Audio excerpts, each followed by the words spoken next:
Hi everyone, welcome back to my channel. In today's video tutorial, you'll learn how to make a headband on a circular knitting machine. Here are the supplies you'll need. Of course, a circular knitting machine. I own an Addi machine, but you can also use a Sentro machine. My Addi knitting machine has 46 pins. If you use a Sentro knitting machine, you'll have 48 pins. So the final result will be slightly wider.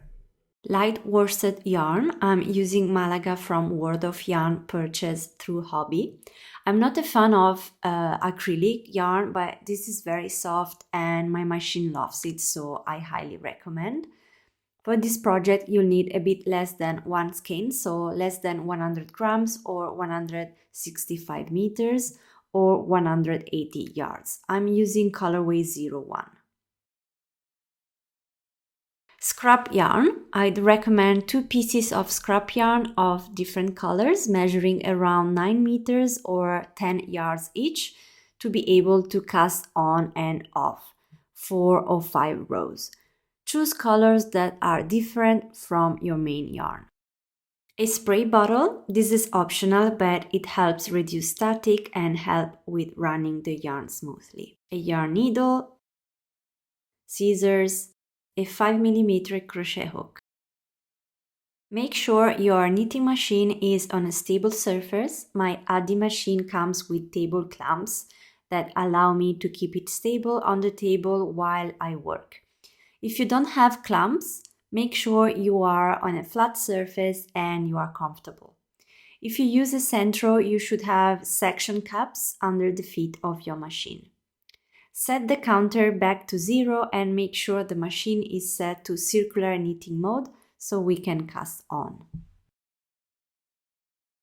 I like to begin any project with scrap yarn, which means your project will have a temporary edge that can be easily removed later for a cleaner finish. So grab your scrap yarn, making sure it is long enough to crank at least 4 or 5 rows. To cast on, crank until you reach the first white pin after the 3 black pins. If you are using a Sentro machine, crank until the white pin. We'll begin the first row by casting on from the first white needle here on the left. Keep a tail facing towards the inside of the machine and start by manually wrapping the scrap yarn around the first needle. Then, using the handle to crank, skip the next needle and wrap the yarn around the third needle. Continue this process, wrapping the yarn around every other needle, alternating going in front and behind the needles, all the way around. Make sure the yarn is properly caught by each needle's hook to form the initial loops, so work slowly.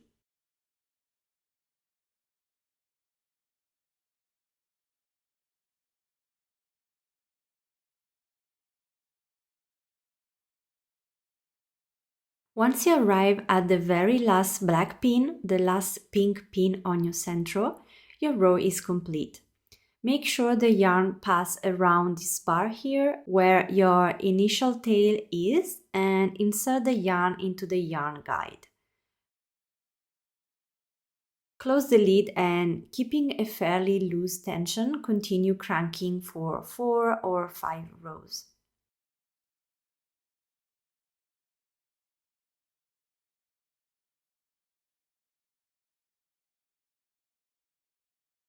After 4 or 5 rows, once you arrive at the last black pin or pink pin on the Sentro, open the yarn guide and drop the current yarn, leaving it in the center of the machine,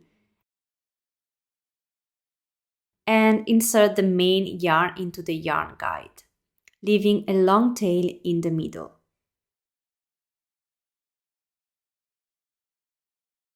Close the yarn guide and reset your row counter to 0.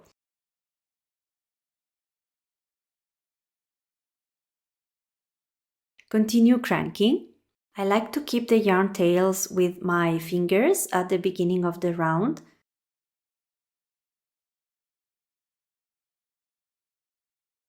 Every once in a while, feel free to spray your water to reduce static. I also spray some water on my hands as I handle the yarn before it's fed to the machine. I recommend going slow so you can notice when a stitch might drop or get tucked. If you see a tucked stitch, gently pull it down to the bottom using your finger, a yarn needle, or a small crochet hook. As your project grows, fold it over itself to add some natural weight, and if needed, add some extra weight by wrapping the fabric around an object. If you are making a headband for a child or someone with a smaller head, stop at 80 rows.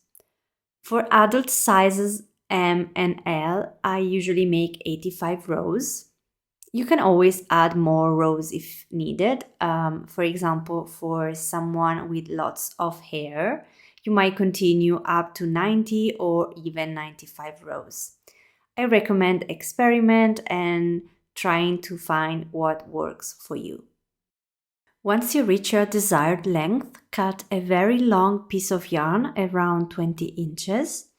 Open the yarn guide and push the yarn into the center of the machine.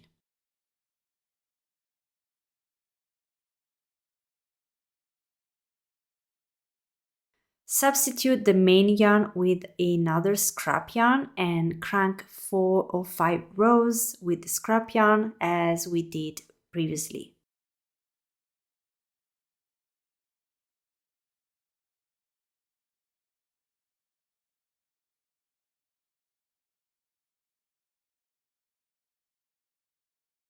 Remove the yarn from the guide and we are now ready to cast off. To cast off, simply crank without yarn.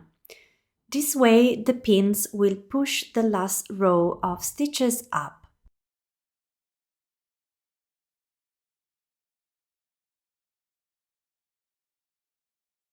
Crank without yarn one more time to detach the project from the machine and take the tube out.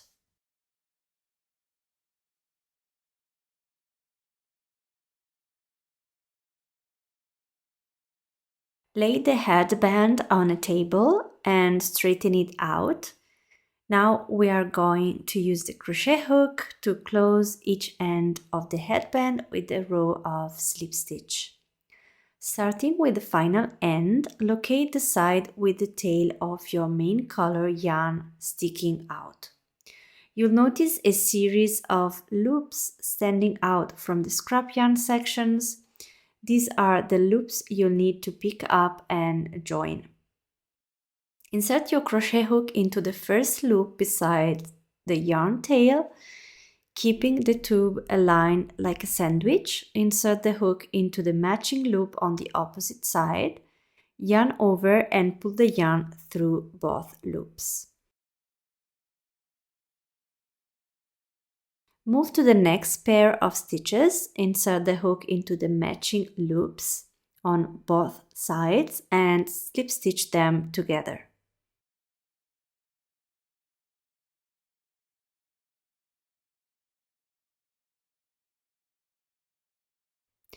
Repeat this process for each pair of loops across the row.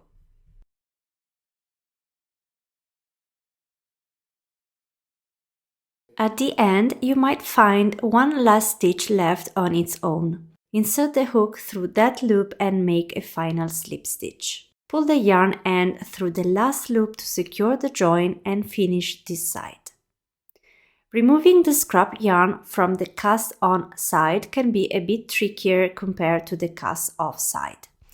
The best method is to find the scrap yarn tail and gently pull until you identify where the yarn comes from and start to unravel from there as you see me doing.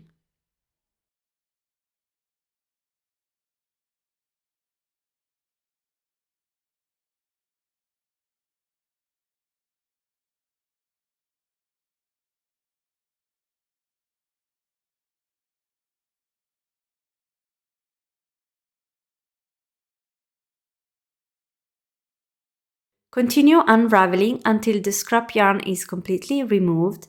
After the first tricky round, you should be able to pull the yarn more easily and completely remove it. Wind the scrap yarn into a small cake for future use. This is our finished edge. Repeat that process on the other side of the headband. I followed the row from my starting end all the way across and started on that same stitch on the other side. Make sure you start on the right stitch for the second end so the headband stays flat and not twisted.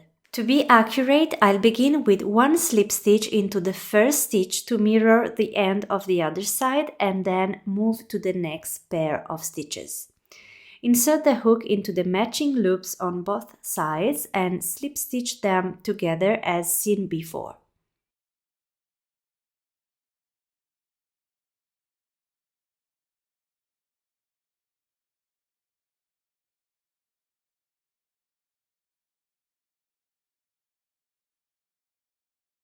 Pull the yarn end through the last loop to secure the join. Once you are done, pull the scrap yarn to unravel it. It should be pretty easy to frog and wind up again into a tiny cake.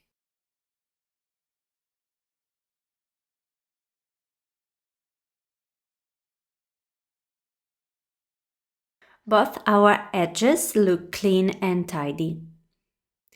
At this point, my headband is around 18 inches long and 7 inches wide. Thread one of the long tails onto your yarn needle and fold both sides into a C shape.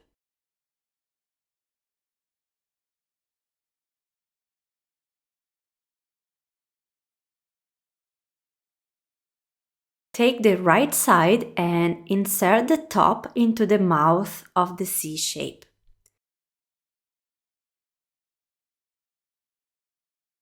Wrap the left top around the top of the C.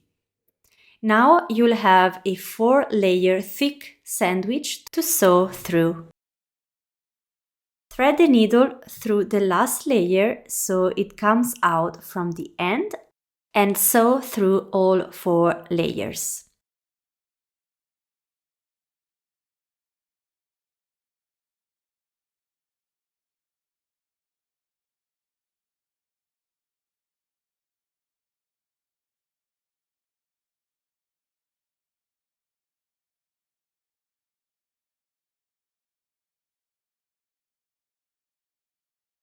Continue sewing across, going back and forth and making sure you go through all 4 layers at the same time.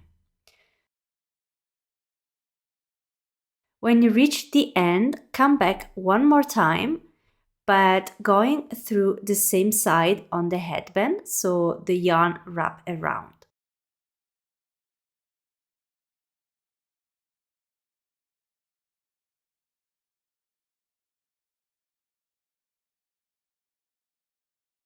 Tie a double knot to secure the yarn. Wave the yarn tail in and cut the excess.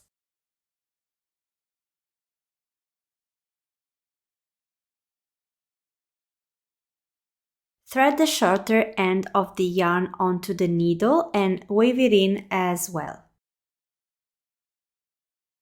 Cut the excess yarn and your headband is done. Turn it right side out and it's now ready to wear. I hope you enjoyed the tutorial. Let me know if you have any questions or if you'd like more videos about how to work with the knitting machine. Don't forget to tag me Bloodimaryart on your social media if you post about this design. Again, thanks so much for watching and see you next time.